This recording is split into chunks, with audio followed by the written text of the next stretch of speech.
Just like the culture of hip-hop itself, hip-hop Jesus comes from disadvantaged urban environments struggling with the effects of deindustrialization.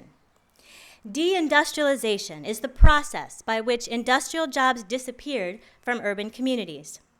During the 1970s and 1980s, industries expanded internationally and became more technologically driven.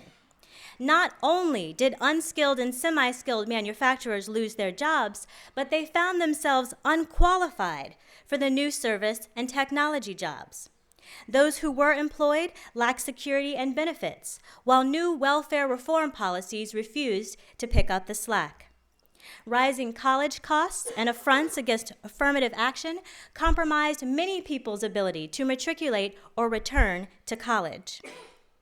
As the more affluent members of the inner city and working class communities moved away, so did community services that provided employment. In other words, little businesses rely on big businesses. No big business too often means no business at all. Most of the aforementioned businesses relocated to the suburbs, which were too far for urbanites without public transportation to travel. Meanwhile, cheap foreign labor increased competition for the remaining jobs. Now, a jobless ghetto is worse than a working one because people without jobs do not look out for each other with the same commitment as they did when they were employed and felt better about their self-worth and the worth of the working community around them. Young males who are perpetually jobless have no incentive to assume family and adult responsibilities. They often engage in delinquency and lawlessness. Many impoverished, undereducated, and unemployed youth in post-industrial cities dealt with the economic instability by turning to the underground economy, crime, and/or violence. They frequently became victims of violent death, either via shootings at the hands of a rival or a stray bullet intended for someone else. The executors of these deaths filled the prisons, along with users and distributors of crack cocaine, the cheap rock-like form of pure cocaine that happens to carry greater penalties for possession and distribution than pure cocaine. Violence and drugs increased crime rates as well as a police presence. Heightened police repression in urban neighborhoods included illegal searches and excessive use of force. Subduing strategies included beating up or shooting first and asking questions later. Rest in peace, Oscar Grant. There was also increased techno-policing in the form of massive databases with the names and addresses of gang members. Electronic surveillance was enhanced by aerial helicopters. At the same time that these communities were struggling with the direct effects of deindustrialization, Reaganomics and dastardly Daddy Bush policies sharply cut spending for direct aid to cities, which meant less funding for public transportation, less funding for local public works, less funding for public education, less funding for preventative health treatments, less funding for economic development assistance, and fewer public service jobs and job training opportunities. Lest we think that these are bygone urban issues, the Great Recession is effectively a Greater Depression for African Americans. The Black median household income is steadily declining. In 2008, it stood at about $34,000. That's 61.6% of white median household incomes. Overall, unemployment for African Americans hovers at about 16%. Approximately 1 in 6 Black men are unemployed.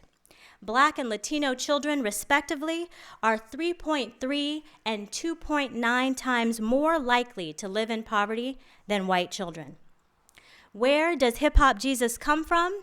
To put it simply, hip-hop Jesus emerges from hell on earth, which is also known to many Americans as urban America's ghettos. Who then is this hip-hop Jesus? Hip-hop Jesus is urban America's savior, but not in the traditionally religious ways that you might think. I should first clarify that there is no single hip-hop Jesus. Hip-hop is as diverse as Christian denominations, and there is no one ideal that everyone accepts as Jesus. There are, however, several consistent commonalities. If I had to run the hip-hop Jesus demographics, they'd go a little something like this. single black male in his late 20s to early 30s, self-taught and unemployed.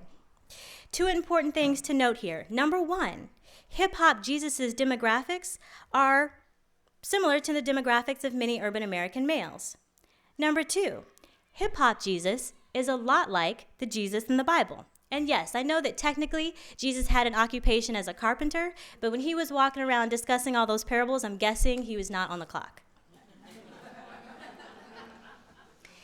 We could also identify several other parallels between urban American men and Jesus. Jesus dropped a lot of knowledge. Jesus and his posse of disciples made public appearances at parties where they would occasionally turn water into wine. Jesus came from a non-traditional family because his daddy wasn't really his daddy. Jesus was poor. Jesus hailed from the hood. Jesus' hood was so suspect that in John 1:46, Nathanael didn't believe that Jesus, or anything good for that matter, could come out of Nazareth. As a poor Jew, Jesus was a minority.